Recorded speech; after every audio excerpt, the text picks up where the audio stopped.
ये है हमारा सूरज 150 मिलियन किलोमीटर दूर, इतना दूर कि इसकी रोशनी को हम तक पहुंचने में 8 मिनट लग जाते हैं।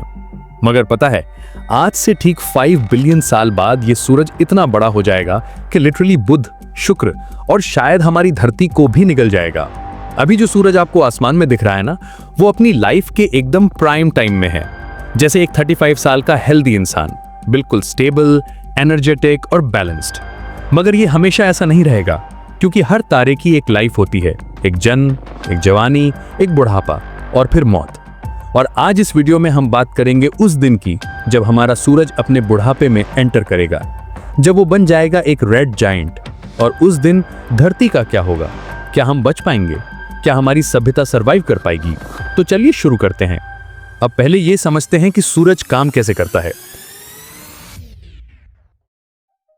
देखो, सूरज कोई जलती हुई आग की गेंद नहीं है, यह है एक मैसिव न्यूक्लियर फ्यूजन रिएक्टर। इसके कोर में हर second 600 million ton hydrogen helium में कन्वर्ट हो रहा है। ये देखना, सूरज के अंदर का टेम्परेचर 15 मिलियन डिग्री सेल्सियस है। इतना गर्म कि अगर आप सूरज के एक चम्मच साइज के मटेरियल को धरती पर लाओ तो वो 150 किलोमीटर के दायरे में हर चीज को वेपराइज कर देगा। मगर सबसे इंटरेस्टिंग बात पता है क्या है? ये जो फ्यूजन प्रोसेस है ना, यही सूरज को जिंदा रखता है, यही उसका फ्यूल है। और जब तक इसके अंदर हाइड्रोजन है, तब तक सूरज स्टेबल रहेगा। But what happens when the fuel runs out? अभी सूरज की उम्र है 4.6 बिलियन साल, और साइंटिस्ट का कैलकुलेशन बताता है कि अभी इसके पास और 5 बिलियन साल का हाइड्रोजन फ्यूल बचा हुआ है। मगर 5 बिलियन साल बाद क्या होगा? धीरे धीरे सूरज के कोर में हाइड्रोजन खत्म होने लगेगा। अब यहां पर एक मजेदार फिजिक्स होती है। देखो, सूरज दो फोर्सेस के बीच एक परफेक्ट बैलेंस में है। नंबर 1 ग्रेविटी, जो इसे अंदर की तरफ दबा रही है, कंप्रेस कर रही है। नंबर 2 न्यूक्लियर फ्यूजन का प्रेशर, जो इसे बाहर की तरफ पुश कर रहा है। अभी दोनों बराबर हैं, इसीलिए सूरज स्टेबल है। मगर जब हाइड्रोजन खत्म होने लगेगा, फ्यूजन स्लो हो जाएगा, आउटवर्ड प्रेशर कम हो जाएगा और फिर ग्रेविटी जीत जाएगी। सूरज का कोर अंदर की तरफ कोलैप्स होना शुरू हो जाएगा।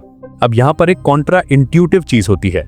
जब कोर अंदर की तरफ सिकुड़ेगा तो प्रेशर और टेम्परेचर बढ़ जाएगा, इतना ज्यादा कि अब हीलियम भी फ्यूज होना शुरू हो जाएगा।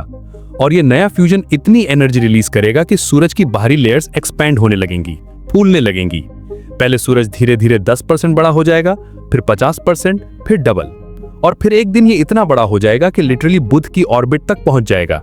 इस स्टेज को कहते हैं रेड जायंट स्टेज। अब रेड क्यों? क्योंकि जैसे जैसे सूरज एक्सपैंड होगा, इसकी सतह का टेम्परेचर कम हो जाएगा 5500 डिग्री से लगभग 3000 डिग्री तक, और इस टेम्परेचर पे तारे लाल दिखते हैं। सो इमेजिन कीजिए एक मैसिव ब्लोटेड लाल सूरज आसमान के आधे हिस्से को कवर करता हुआ, डे एंड नाइट 24/7। अब सवाल यह है कि धरती का क्या होगा? चलिए देखते हैं स्टेप बाय स्टेप। सबसे पहली प्रॉब्लम तो अभी से ही शुरू हो जाएगी। देखो, सूरज की ब्राइटनेस हर 1 बिलियन साल में लगभग 10% बढ़ जाती है। ये एक स्लो प्रोसेस है जो अभी भी हो रहा है। अब से सिर्फ 1 बिलियन साल बाद सूरज इतना ब्राइट हो जाएगा कि धरती का average temperature 47 degree Celsius cross कर जाएगा। समुद्र इवेपोरेट होने लगेंगे, वाटर वेपर एटमॉस्फेयर में जाएगा, ग्रीन हाउस इफेक्ट और बढ़ेगा, और धीरे धीरे धरती बन जाएगी एक सेकंड वीनस, डेड, ड्राई और लाइफलेस। 3.5 बिलियन साल बाद सूरज अब और भी ब्राइट हो चुका होगा। धरती की सारी ऑक्सीजन स्पेस में एस्केप कर चुकी होगी, एटमॉस्फेयर लगभग खत्म, सरफेस टेम्परेचर 100+ डिग्रीज। अगर कोई इंसान इस समय धरती पर होगा तो उसे सिर्फ एक चीज दिखेगी, एक ड्राई क्रैक्ड ब्राउन प्लैनेट, बिल्कुल मार्स जैसा, बल्कि उससे भी बदतर। और फिर आता है वो दिन 5 बिलियन साल बाद, जब सूरज फाइनली अपना रेड जायंट फेस शुरू करता है। सूरज अब 200 गुना बड़ा हो चुका होगा, इतना बड़ा कि इसकी सरफेस बुध को निगल चुकी होगी, शुक्र को भी शायद। और धरती, वेल, यहां पर 2 सिनेरियोज हैं। पहली सिनेरियो है टोटल डिस्ट्रक्शन। कुछ साइंटिस्ट का मानना है कि सूरज इतना एक्सपैंड करेगा कि धरती की ऑर्बिट तक पहुंच जाएगा, और फिर धरती लिटरली सूरज के अंदर समा जाएगी।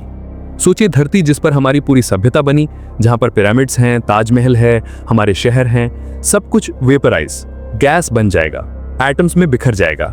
मगर कुछ दूसरे साइंटिस्ट कहते हैं कि जब सूरज एक्सपैंड करेगा तो वो अपना मास भी लूज करेगा, स्पेस में मटेरियल थ्रो करेगा, और जब सूरज का मास कम होगा तो उसकी ग्रेविटी भी कम हो जाएगी, और फिर धरती की ऑर्बिट बाहर की तरफ शिफ्ट हो जाएगी। तो शायद, जस्ट शायद, धरती बच जाए। मगर बच के भी क्या होगा? एक बिल्कुल डेड रॉक, जिस पर न हवा, न पानी, न लाइफ, बस एक भुनी हुई, पिघली हुई काली चट्टान, जो एक मैसिव रेड सन के इर्द गिर्द घूम रही होगी। अब सवाल यह है कि क्या इंसानियत इससे बच सकती है? वेल, यहां पर कुछ इंटरेस्टिंग पॉसिबिलिटीज हैं। पहला ऑप्शन है इंटरस्टेलर माइग्रेशन। अगर हम अगले 1 बिलियन साल में इतने एडवांस हो गए कि इंटरस्टेलर ट्रैवल कर सकें, तो हम दूसरे स्टार सिस्टम्स में माइग्रेट कर सकते हैं। पास के स्टार्स जैसे प्रोक्सिमा सेंटोरी, अल्फा सेंटोरी के प्लैनेट्स पर कॉलोनीज बना सकते हैं। ये साइंस फिक्शन लग रहा है ना, मगर यही तो हमारा ओनली ऑप्शन है लॉन्ग टर्म में। दूसरा ऑप्शन है प्लैनेटरी इंजीनियरिंग। कुछ साइंटिस्ट ने एक क्रेजी आइडिया दिया है। वो कहते हैं कि हम एस्ट्रॉइड्स को यूज करके धरती की ऑर्बिट को स्लोली बाहर की तरफ शिफ्ट कर सकते हैं। जैसे जैसे सूरज गर्म होगा, हम धरती को दूर ले जाएंगे, एक परफेक्ट डिस्टेंस मेंटेन करेंगे। Sounds impossible, right? मगर हमारे पास अरबों साल हैं इसे परफेक्ट करने के लिए। तीसरा ऑप्शन है अंडरग्राउंड सिविलाइजेशन। अगर सरफेस पर रहना इम्पॉसिबल हो जाए तो हम अंडरग्राउंड सिटीज बना सकते हैं। डीप अंडरग्राउंड, जहां टेम्परेचर स्टेबल रहता है, जहां हम आर्टिफिशियल एनवायरनमेंट क्रिएट कर सकते हैं। फिनलैंड ने जो किया उसे हम ग्लोबल लेवल पर कर सकते हैं। मगर गाइज, यहां पर एक बहुत बड़ा पर्सपेक्टिव है। देखो, 5 बिलियन साल बहुत लंबा टाइम है, बहुत लंबा। फॉर कॉन्टेक्स्ट, डायनासोर सिर्फ 65 मिलियन साल पहले एक्सटिंक्ट हुए थे। होमो सेपियंस सिर्फ 300,000 साल पुराने हैं और हमारी पूरी मॉडर्न सिविलाइजेशन सिर्फ 10,000 ईयर्स पुरानी है। तो सोचिए अगले 5 बिलियन सालों में हम कहां पहुंच जाएंगे, क्या क्या डिस्कवर करेंगे, क्या क्या इन्वेंट करेंगे। शायद हम टाइप 2 या टाइप 3 सिविलाइजेशन बन जाएं, शायद हम पूरी गैलेक्सी में फैल जाएं, शायद हम इमॉर्टल बन जाएं, या शायद हम खुद को किसी और फॉर्म में ट्रांसफॉर्म कर लें, डिजिटल कॉन्शियसनेस में, एनर्जी बीइंग्स में। पॉसिबिलिटीज एंडलेस है। अब सूरज के बाकी के जर्नी की बात करें तो रेड जायंट फेज में सूरज लगभग 1 बिलियन साल तक रहेगा। इस दौरान वो अपनी बाहरी लेयर्स को स्पेस में थ्रो करता रहेगा। ये लेयर्स एक ब्यूटीफुल प्लैनेटरी नेब्यूला बनाएंगी और बीच में रह जाएगा एक छोटा सा डेंस कोर, व्हाइट ड्वार्फ, अर्थ साइज का मगर सन के मास का 50% वेट। ये व्हाइट ड्वार्फ धीरे धीरे ठंडा होता रहेगा अरबों खरबों सालों तक और फाइनली बन जाएगा एक ब्लैक ड्वार्फ, एक dark, cold, dead object floating in space. और उसके आसपास अगर धरती बची तो वो भी एक डार्क फ्रोजन रॉक होगी, बिना किसी रोशनी के, बिना किसी वार्मथ के। The ultimate and. मगर गाइस, पता है इस पूरी स्टोरी से मुझे सबसे बड़ी लर्निंग क्या मिलती है? ये कि चेंज इनएविटेबल है। ब्रह्मांड में कुछ भी परमानेंट नहीं है, न तारे, न प्लैनेट्स, न सिविलाइजेशंस। सब कुछ बदलता है, इवॉल्व होता है, खत्म होता है और फिर से शुरू होता है। हमारा सूरज जो आज इतना स्टेबल लग रहा है, वो भी एक दिन खत्म हो जाएगा, मगर उससे पहले वो अरबों साल तक लाइफ को सपोर्ट करेगा, एनर्जी देगा, रोशनी देगा। और शायद यही असली मैसेज है कि हमारे पास अभी जो टाइम है उसे वैल्यू करनी चाहिए, यूज करना चाहिए। क्योंकि देखो, हम एक बहुत ही स्पेशल टाइम में रह रहे हैं, जब धरती परफेक्ट है, ना बहुत गर्म ना बहुत ठंडी, जब सूरज स्टेबल है, जब लाइफ थ्राइव कर रही है। ये गोल्डीलॉक्स पीरियड है and we are lucky to be here. तो क्या करना चाहिए हमें? एक्सप्लोर करना चाहिए, डिस्कवर करना चाहिए, इनोवेट करना चाहिए, अपनी सीमाओं को तोड़ना चाहिए, स्पेस में जाना चाहिए, दूसरे प्लैनेट्स पर जाना चाहिए। क्योंकि अगर हम सिर्फ यहीं बैठे रहे तो एक दिन जब सूरज अपना रेड जायंट फेज शुरू करेगा, हमारी पूरी सभ्यता, हमारा पूरा इतिहास, सब कुछ खत्म हो जाएगा। मगर अगर हम आज से तैयारी करें, आज से एक्सप्लोर करें, तो शायद जब वो दिन आए हम कहीं और होंगे, नए ग्रहों पर, नए तारों के पास, नई दुनिया बसाते हुए। अब देखो, ये सारी चीजें जो मैंने आज बताई, ये साइंस फिक्शन नहीं है, ये एक्चुअल साइंस है, एस्ट्रोफिजिक्स के कैलकुलेशंस है।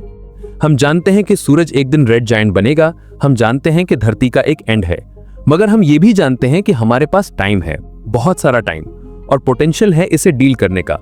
फिनलैंड ने अपने हार्ड रॉक्स को एसेट बनाया, जापान ने अपनी डिजास्टर्स को अपॉर्चुनिटी बनाई। हमें भी यही करना है, अपनी चैलेंजेस को अपॉर्चुनिटीज में बदलना है। और शायद यही इंसानियत की सबसे बड़ी ताकत है, अडैप्ट करना, इवॉल्व करना, सर्वाइव करना। डायनासोर्स नहीं कर पाए, वो एक्सटिंक्ट हो गए, मगर हम अलग हैं। हमारे पास कॉन्शियसनेस है, टेक्नोलॉजी है, इमेजिनेशन है, और शायद यही हमें बचाएगी। तो गाइज, अगली बार जब आप सूरज को देखें तो ये सोचिएगा कि ये जो तारा है ये एक दिन रेड जायंट बनेगा, मगर उससे पहले ये अरबों साल तक हमें लाइफ देगा। And it's up to us, क्या हम उस लाइफ का सही इस्तेमाल करेंगे, क्या हम एक्सप्लोर करेंगे, क्या हम सर्वाइव करेंगे। मुझे यकीन है हम करेंगे। ये थी आज की कहानी सूरज के रेड जायंट बनने की और धरती के भविष्य की। मेरा कोरा से बस यही कहना होगा, स्टे क्यूरियस, स्टे ह्यूमन। जय हिंद।